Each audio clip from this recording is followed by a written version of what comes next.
All right, we're doing a message tonight that, as I said, in Christian circles, this would not be allowed to be discussed. But anyhow, we're going to discuss that because we don't discuss what they do.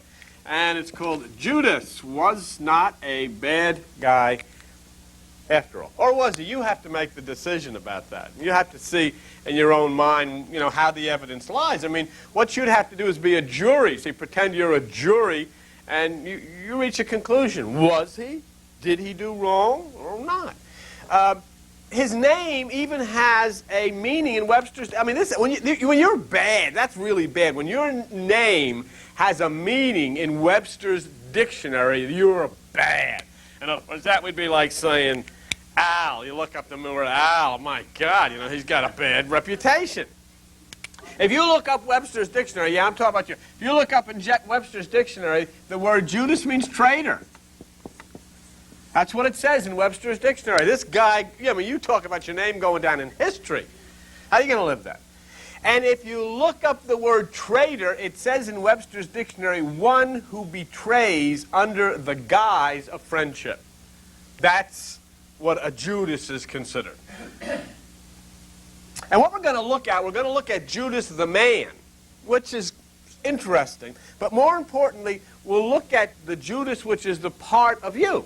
Everybody has to have a Judas, because unless you have a Judas within you, you will not be able to be saved. You've got to have a Judas within you, or you'll never be able to be saved. See, all of these names and all of these characters that you read about are actually simply symbolic words that describe parts of your personality. That's what the whole Bible's about. Symbolic words that describe parts of your personality. And Judas is a word that describes a part of your personality that is very important for you to have if you are to be, quote-unquote, saved in the true terminology of the word. But in the Bible, this guy is definitely the villain. He's the guy that comes in, with the black hat and the black coat on, and, and everybody hisses and boo, and all of that stuff. I'm sure that even in the Passion plays, whenever Judas comes up, he's always a seedy-looking guy. Have you ever been to any of those Passion plays where the crucifixion, and they always have Judas come in? You can always tell it's him because he's a real, crummy-looking guy. All the rest, Peter and Paul, or James and John, they're all, the Bible. But this guy comes in, and he's a real crummy-looking character. And that's our boy Judas. But in Luke 6:16, it says, Judas Iscariot, the traitor.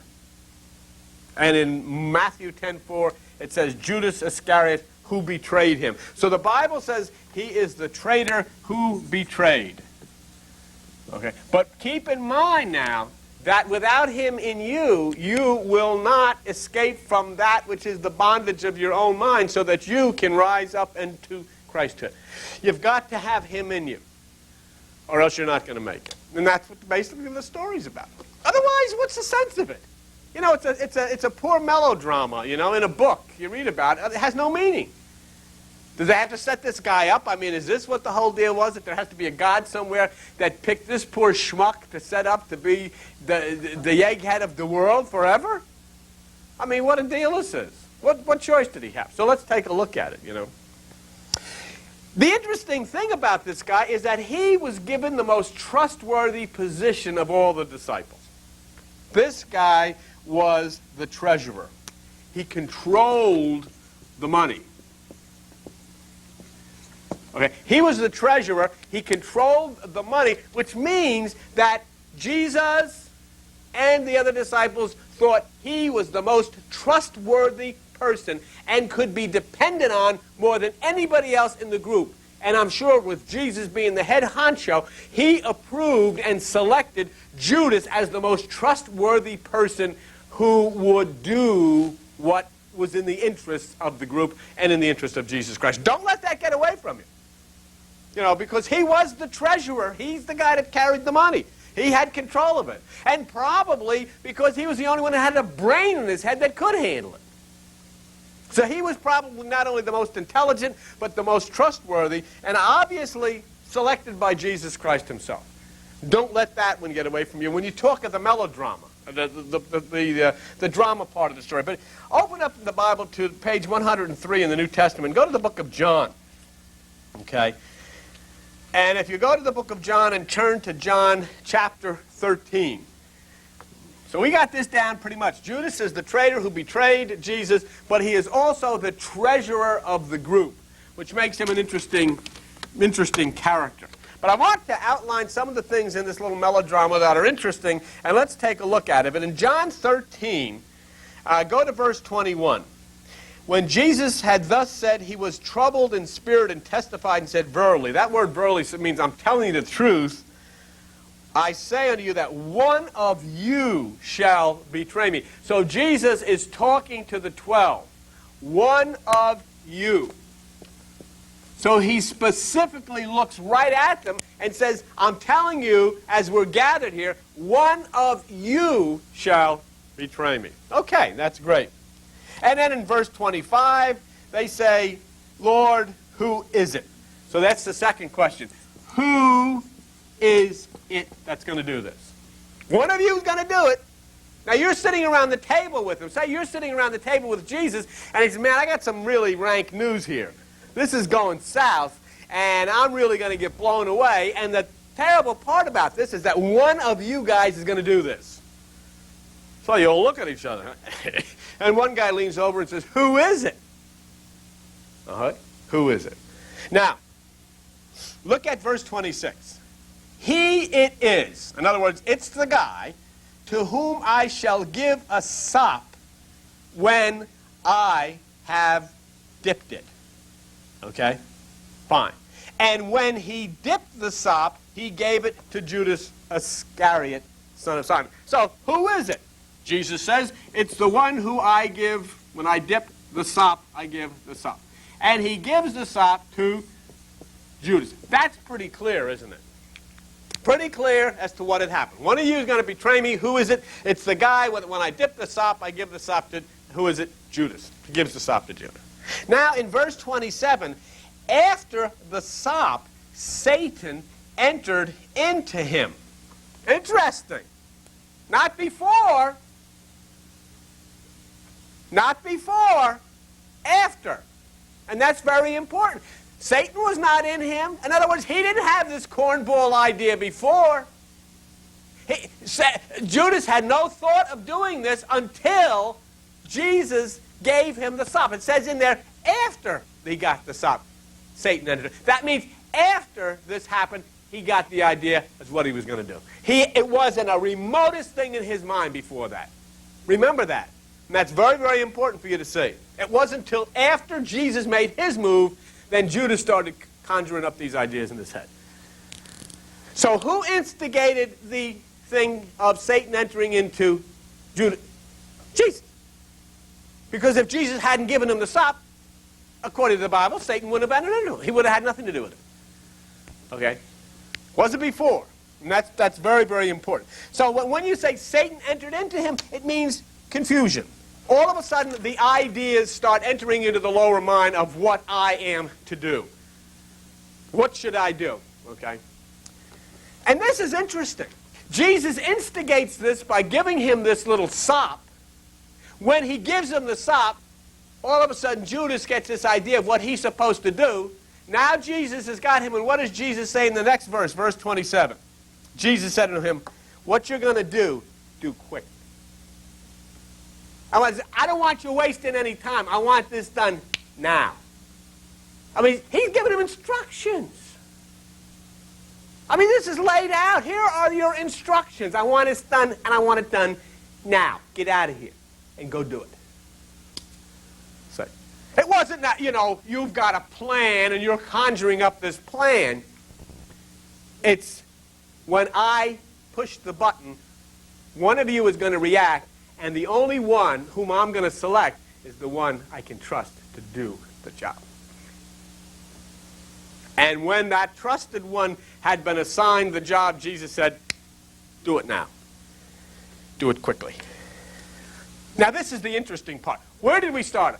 One of you is going to betray me. Who is it, Lord? When I dip the sop, the one whom I give the sop to is the one who's going to betray me. Great, Lord. He gives it to Judas. Everybody looks at Judas. Judas, what you're going to do, get out of here and do it quickly.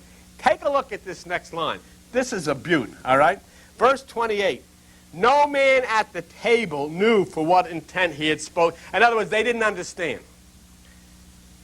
They asked what was going on. They asked who was going to do it. He said, when I dip the bread in the gravy, I'm going to give it to the guy who's going to betray me. He gives it to Judas, and they said they don't know what the heck happened. They didn't understand. Huh? What kind of a cocked group is he hanging out with? These are the disciples. These are the big 12, you know. These are the hot, I mean, how dumb can you be? This is a portrayal of religion at its best. It was done in front of them. They didn't have the slightest idea what he was talking about. What's new?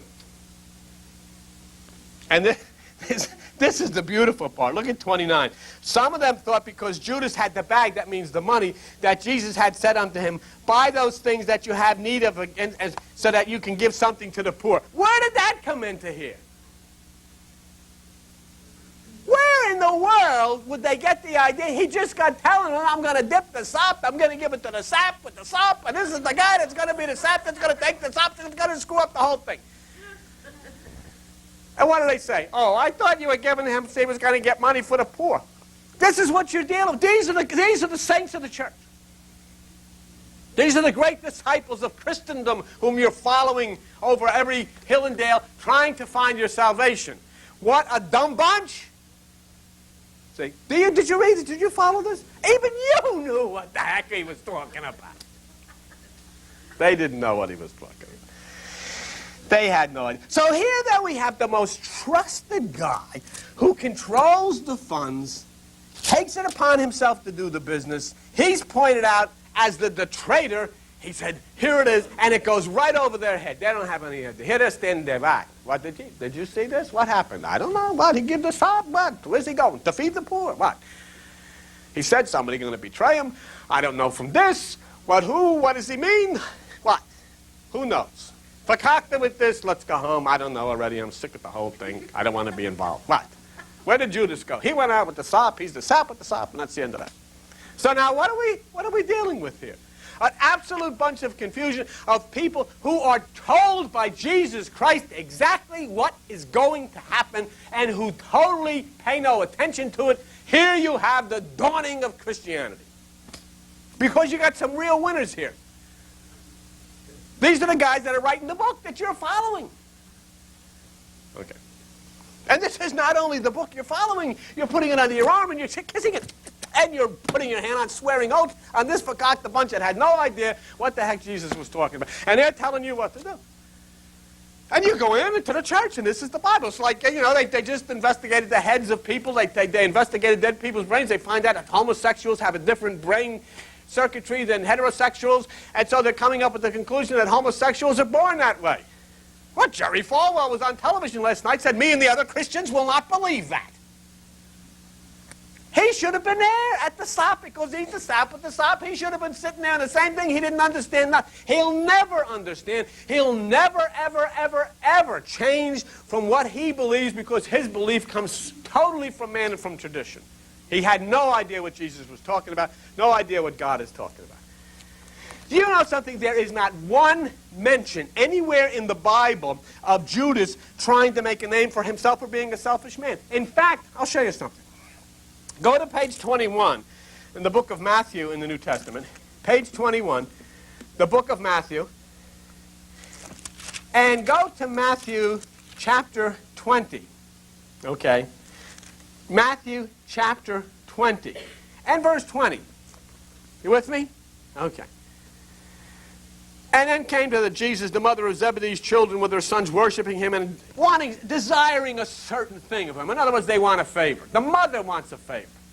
Okay. Mother's coming for a favor. And he said, what do you want? And she says, listen, grant me my two sons may sit on your right hand and on the left hand in your kingdom. These two guys are wheeling and dealing. Who's trying to get something out of this? Not Judas. Where's Judas? He's doing the business. He's down doing the business with the work. He's down at the bank. He's banking the money. He's making the arrangements. He's making the getting the travel arrangements. He's doing all the stuff. These guys are trying to wheel their way in, so they send Mama down there. I don't know what to say. Well, she said, why don't you ask him? You could sit at his right, the kingdom. This is going to be a big thing, you know. What are you doing all the work? I don't know what to say, Mama, because he doesn't listen. He gets mad and all this stuff.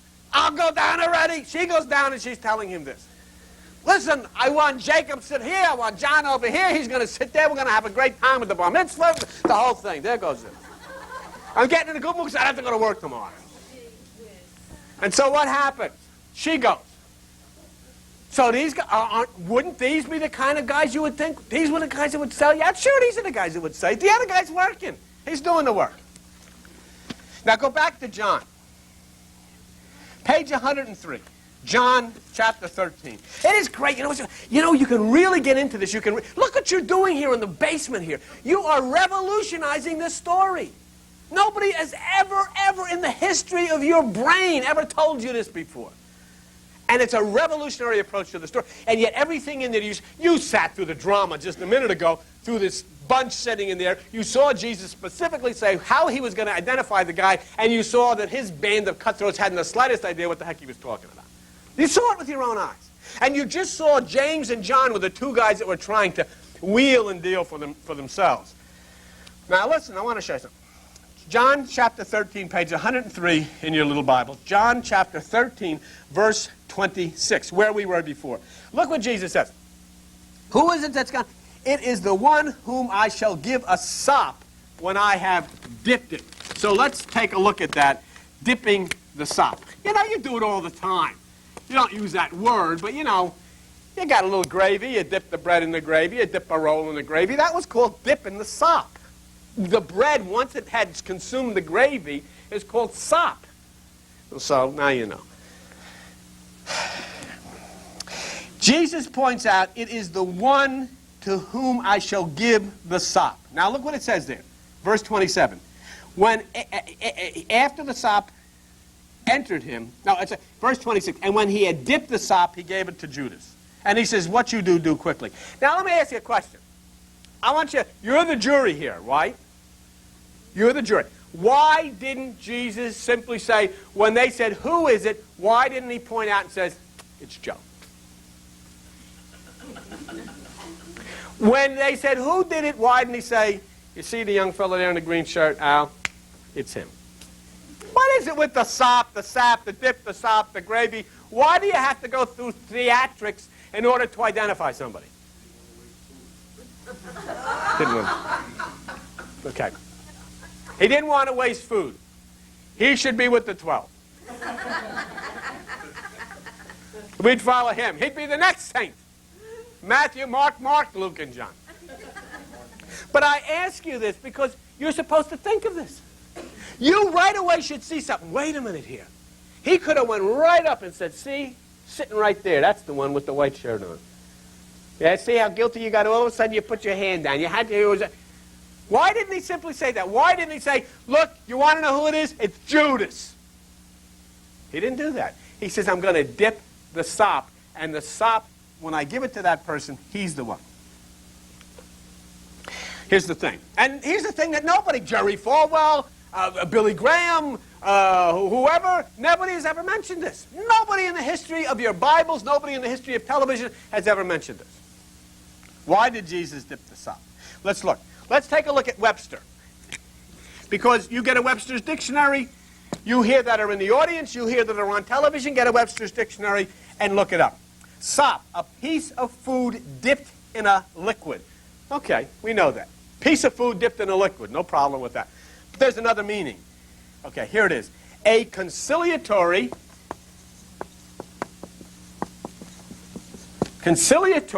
or propitiatory, what is that? Propitiatory, bribe. Propitiatory. How would you pronounce that? Propitiatory. Let's call it that. Propitiatory bribe. Or a gift. So what dipping the sop means is a conciliatory or propitiatory bribe or gift. Can't pronounce that word.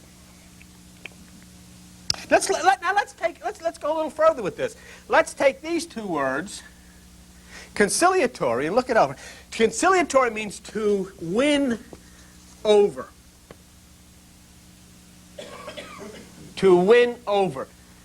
To agree. Interesting. Propitiatory, whatever that is, means, get this one, to gain favor. That's what dipping the sop means. See? In other words, when you dip the sop, the tradition was when you dip the sop, you hand it to somebody, you're trying to win that person over to what you want done, and you are trying to gain favor with that person so that person will do what you want done. Okay, now what about a bribe? We should look at the word bribe, because that's important too here. And Webster says a bribe is something given to a person in a position of trust to influence his behavior. Ha-ha. A person in trust to influence. So dipping the sop, according to Webster, means that when a person was given that in a traditional sense, that person was the object of being won over to a particular way of thinking, to do a favor for somebody, and he was then being singled out as a person who could be trusted, who was being influenced to do something because he was the one there that would do it. He was the one who would carry it out. That's what dipping the sop means. Look it up in Webster's dictionary when you go home. Look up the word S-O-P. Not S-O-B, S-O-P. And you'll see that. But that's very, very important for you if you're going to read the Bible. And I dare say many of you, or not many of you here, but some of you, or maybe one or two, have gone to Bible studies, have gone to Bible schools, and have never even stopped to look up what that means. He dipped the sop. No idea that that's what's going on here. There is a deep drama happening here.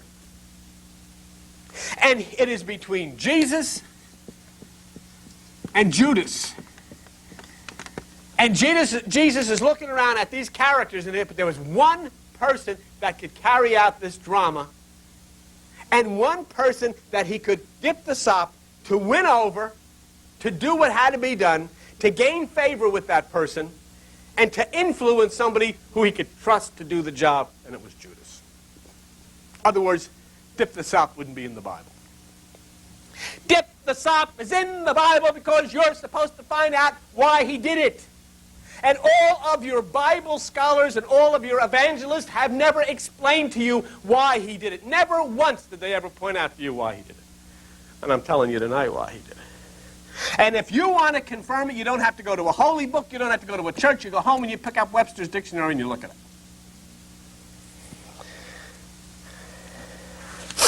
And Judas certainly was the guy who was in a position of trust and influence. And I'll tell you something right now. Judas Iscariot's behavior to betray Jesus Christ was designed and influenced by Jesus because he would not have done it otherwise. Wouldn't have done it otherwise. And as you start to follow this drama, you'll follow along till you begin to understand what the Jesus aspect in you will do to bribe and influence the Judas aspect in you to betray you so that you will be finally set free from the flesh to rise up into that which is the holy place. This whole drama takes place in your head. Judas understood that he was being instructed by the master to do something and do it quickly.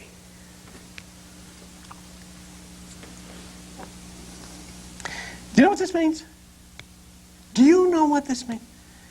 If the death of Jesus Christ was the salvation of mankind, do you know that you talk about a guy getting a bad rap? Do you know that it was Judas Iscariot who was entrusted by Jesus Christ with the act of saving mankind and saving Jesus from his own flesh? He took the sop. He was asked for a favor. Can you understand that? It was Judas who was entrusted by Jesus Christ to perform one of the greatest dramas ever acted out in the history of mankind. And what have we understood about it? It's the same thing that we did with colostrum coming from the brain, from the North Pole, the North Magnetic Pole. We dressed it up in a white suit, red suit, has it coming down a chimney with bags over its shoulder. Completely misunderstood what this was all about. Remember in Luke 23:34, what did Jesus Christ say? Father, forgive them. They don't know what they do. Do you know he's still saying it? Somebody forgive them. They don't have the slightest idea what I was talking about, they haven't the slightest idea what they're doing. Do you now, we talked about that this morning for just a minute, but do you realize that in the colostrum comes the gift of life from the center of the brain, and that the ancient people called it the Holy Colostrum? It became the Holy Claus, the Saint Claus, and then Santa Claus. Do you realize that the two aspects of your being are electromagnetic fields, pineal, pituitary, which are poles on like a battery, a north pole and a south pole, a positive and a negative, and that's why Santa Claus comes from the north pole, the higher part of the brain. And do you realize that we made a story of some big fat buffoon with a red suit on coming down a chimney to give you bicycles? And the thing is, you go to church, and even in the churches they have this monster sitting down there scaring the blazes out of little kids, and this is your holy tradition. In our cable system, once a year we have kids come to see Santa Claus. People line up for 4 hours, and they finally get their little kid there, and the kid is the only one that has any sense. He screams at this monster, "Ah, get out, get away!" But we force them. Oh, he's not ready this year for Santa. We have to brainwash him for another year, so really warp his little God-given mind, and by next year, he'll appreciate the monstrosity that we have made. He'll become as one of us. We got to work on him and change his little God-given mind into a bent, warped, twisted mind like we have. Then he'll be one of us, you see. And so next year, sure enough, this little monster crawls on the lap of the big monster.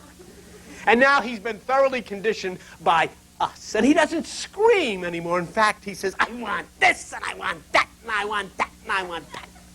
And his mother says, "Isn't he cute?" We have accomplished what we set out to do. We have twisted his little mind from recognizing evil into considering it good. That's a fact. But when you talk about this Judas fella and Pontius Pilate and all these guys, how did they know? The people that killed him, how did they know that they were all tools? They were all instruments playing out their role in this destiny, in this great universal cosmic drama. How would they know? They had to do it. This is all part of the thing. And it's not only the Jesus. You can take it back to Osiris. You can take it back to Krishna. You can take it back to all the gods. All the gods were born of a virgin. All the gods were crucified. All the gods went in the tomb. All the gods came out of the tomb. All the gods went up the thing. Because it's the cycle of life. The trees in this part of the country are about ready for the sacrifice. And pretty soon they will yield up themselves and return themselves back to the earth from whence they came, and give all the appearances of death until the great cycle effect takes part. And on December 25th, the sun is born to rise back up to consume the burnt offering. And when he sits at the right hand of power, new life will come to the trees, but they are now prepared for the cyclic sacrifice. That's what it is. That's what it is. And it's beautiful. The only part about it is they get mad because they want it to be like they say it is. See? So they can control you. But why wasn't Peter chosen for this job? Judas.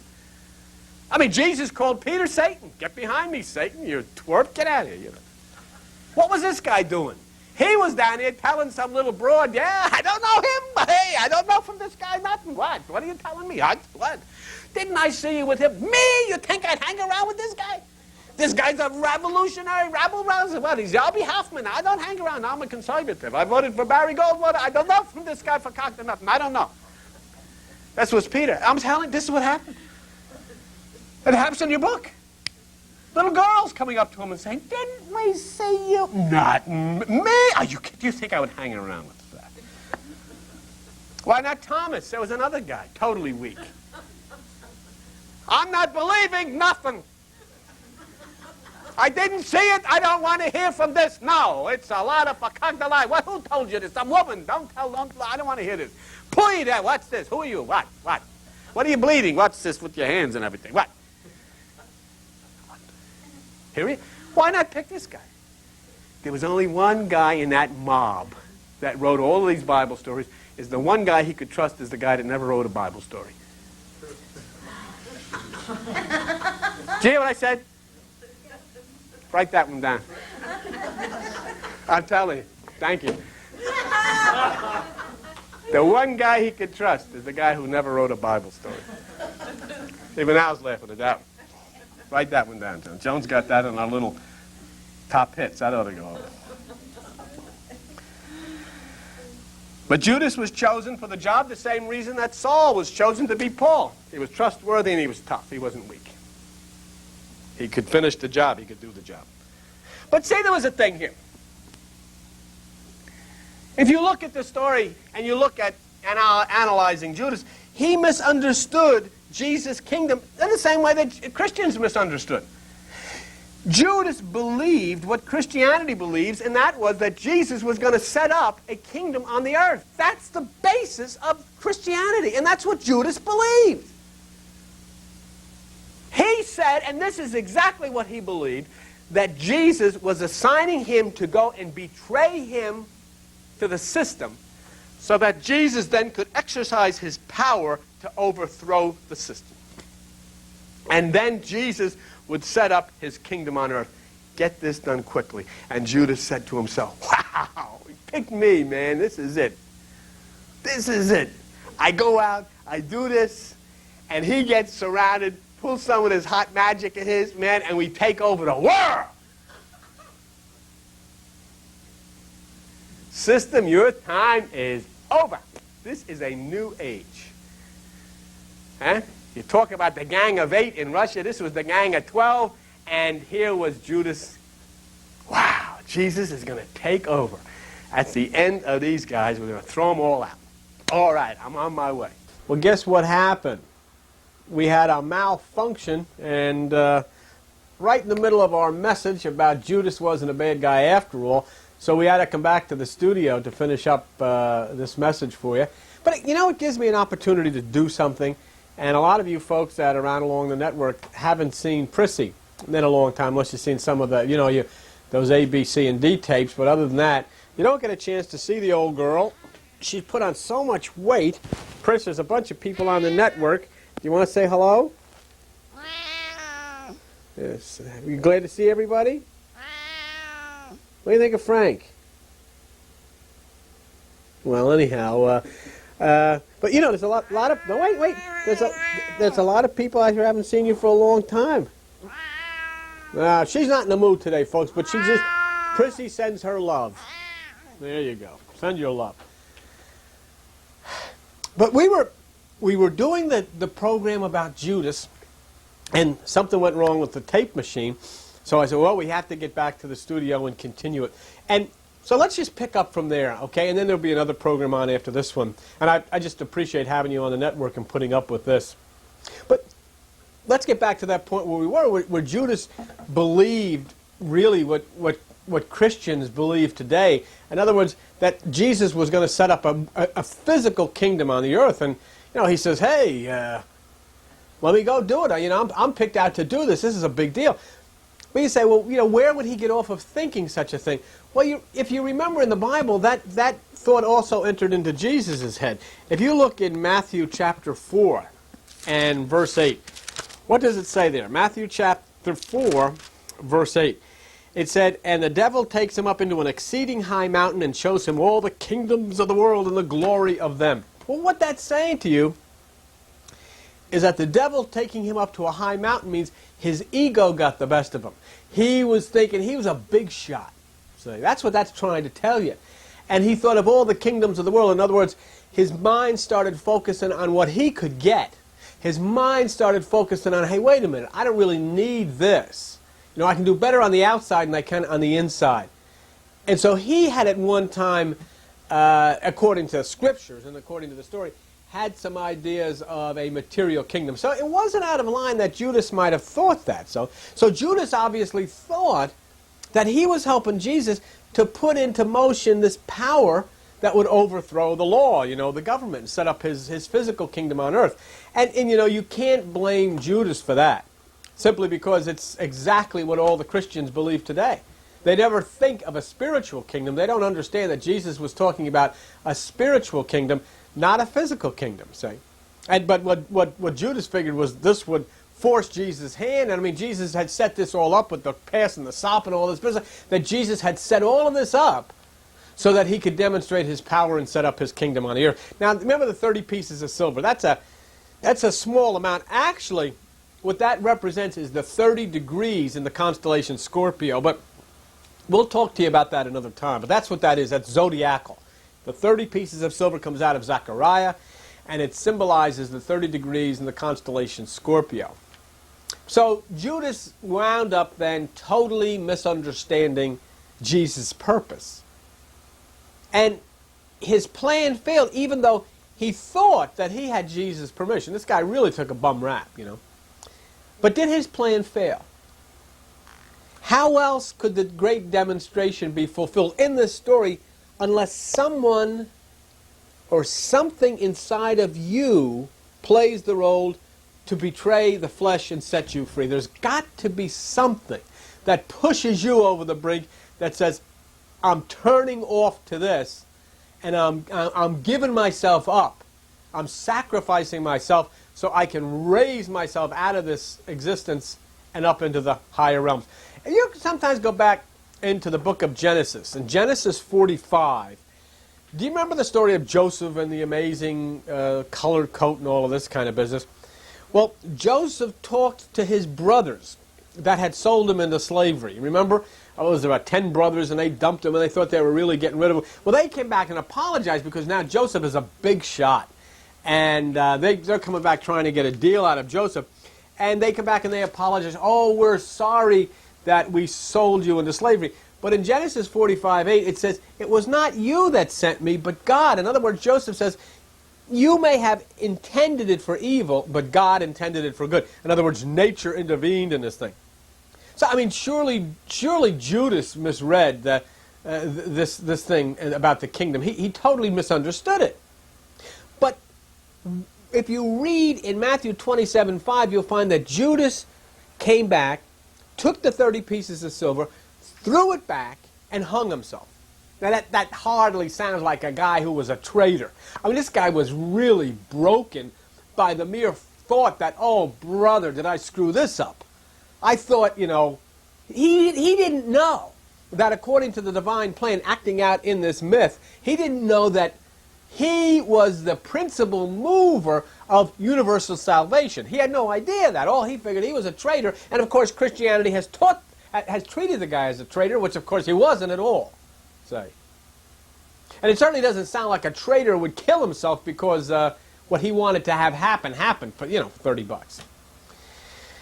So remember, as you think of this poor soul Judas, that he was playing his part in this cosmic drama, and he played out the part that Jesus ordained for him when in that fateful night Jesus dipped the sop. You see? So you remember Jesus said, I laid down my life. Nobody can take it from me. So everyone had to play their part. And there's an interesting thing to think of. Jesus knew exactly where Judas was going, didn't he? He didn't try to stop him. He didn't try to. I mean, there was 11 other guys plus Jesus there. They certainly could have stopped him. Jesus didn't tell him, oh, stop that guy. He's going to betray me. Jesus had told him what to do, and hurry, do it quickly. And when Judas walked out the door, nobody tried to stop him. Jesus didn't try to stop him. And what's being told here symbolically, and always look at this mystically, don't look at it literally, is that the desire nature, the ego nature, that which is absorbed with the material life is not to be destroyed. There is no God that's going to intervene and break your will or anybody else's will. It must destroy itself. That's why the sacrifice of Judas to commit suicide. See, it's got to destroy itself. The self-destruction must take place before the soul can move into eternal life. In other words, you must dip the sop. If we want to get back to the early part of this message, you must bribe the flesh. Betray me and I will die, and then both of us will live eternally. And you do that by how? Taking yourself into a position of separation from the flesh Okay? Allowing the flesh then to turn on you so that you die. In other words, you and the flesh will no longer be acting in harmony. You die to the flesh. And when that betrayal, that sacrifice takes place, you're then prepared to raise yourself up to the higher realms. When Jesus, the flesh, was crucified, Judas, the ego, killed itself. And both were set free. Do you understand that? Forget Jesus, forget Judas, forget the flesh. Think of you. The Jesus part of you is betrayed by the Judas part of you. The flesh will no longer, it misunderstands totally what's going on here. See? And so the flesh will no longer have a communion, so to speak, with the spirit, with the soul, and you're set free. And by that, both then live eternally.